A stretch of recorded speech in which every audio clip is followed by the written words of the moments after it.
ever sat in class and thought, why is school like this? Like, why desks in rows? Why bells? Why do we even learn what we learn? Today on the Nyan Nyan Curiosity Show, we're going all the way back to the beginning to ask, why is school the way it is? Let's sharpen those pencils and dive in.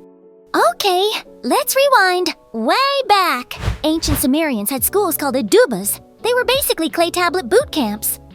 Boys were trained to become scribes, which meant memorizing tons of cuneiform symbols. They'd sit and copy texts for hours.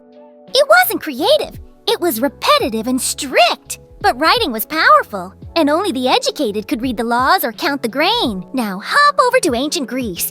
Boys from wealthy families would go to school, learning rhetoric, math, music, and philosophy. The gymnasium wasn't just about muscles, it was a hub of learning and debate. Girls, they mostly learned at home, if at all. In China, schools were tied to Confucian ideals, honor, respect, loyalty. The goal was to pass imperial exams and work for the state. Memorizing Confucian texts was the key to social mobility. So yeah, school existed in many forms, but it always reflected what society valued. Obedience, status, or wisdom. Education wasn't about finding yourself, it was about fitting in.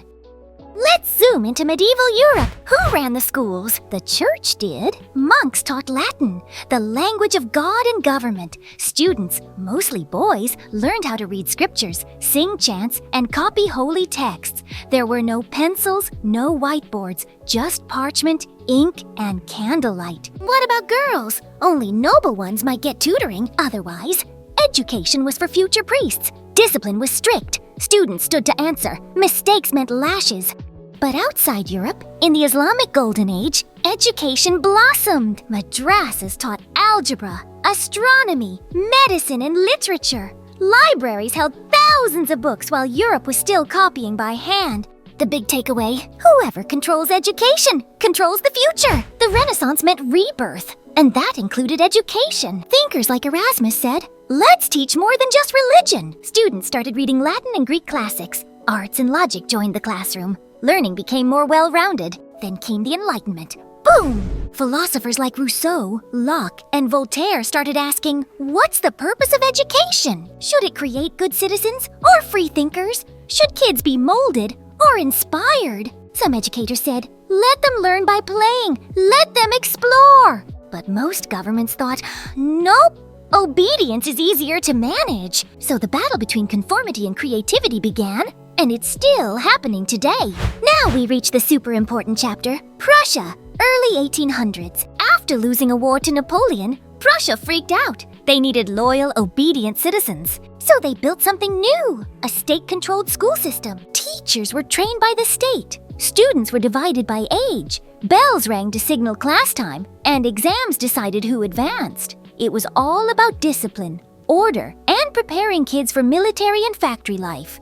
Now, this schooling system had one very intentional reason behind it in Prussia, and that was to turn out extremely patriotic, loyal, obedient soldiers. The system was efficient. Everyone learned the same things in the same way. No room for creativity, but lots of structure. Other countries saw how well it worked and said, we'll take that. So if your school has desks in rows, a bell that rings, and a teacher at the front, say thanks, or maybe no thanks, to Prussia.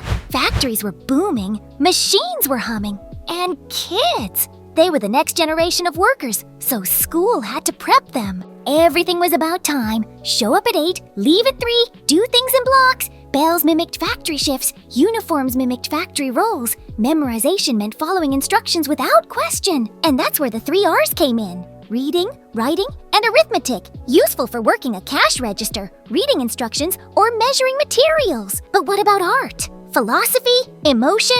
Nah, too messy. Factories wanted reliable parts and reliable people.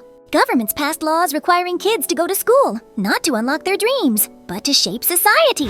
By the late 1800s and early 1900s, countries like the UK, US, and Japan rolled out public education for all. Sounds awesome, right? But it had another goal too. Make everyone speak the national language, follow national values, and learn a unified history. Curriculums were political. What kids learned and what they didn't shaped national identity. That's why a war might look like liberation in one country's book and invasion in another. The state-funded schools built buildings, trained teachers, but also controlled the message. Okay, population's growing, millions of students. How do you manage them all? With standardized tests. From the 1900s onward, IQ tests, multiple choice, and national exams became tools to sort kids. Who gets scholarships? Who gets into university or gets tracked into factory work? Teachers had to teach the test. Students had to memorize facts. The system cared less about understanding and more about scoring. The problem? Not everyone learns the same way, but the system wanted one size fits all. If you didn't fit, tough luck, nya. Not everyone was okay with that, of course. Enter the rebels. Maria Montessori said, "Let kids explore." John Dewey said, "Make school like real life." Paulo Freire said, "Teach people to question the system." These educators wanted less memorization, more thinking.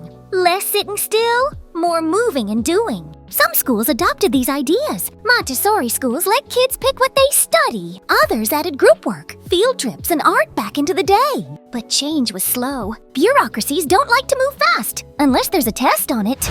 Today, the world is changing fast, and school is trying to keep up. In Finland, kids don't take standardized tests until the age of 16. In Japan, schools focus on cleaning and community. And in Denmark, creativity is part of the curriculum. And tech? It's everywhere. Online learning, AI tutors, YouTube teachers like me, and digital classrooms. But here's the weird part. Even with all this change, many schools still follow that old Prussian blueprint. Rows, bells, and tests. So, what comes next?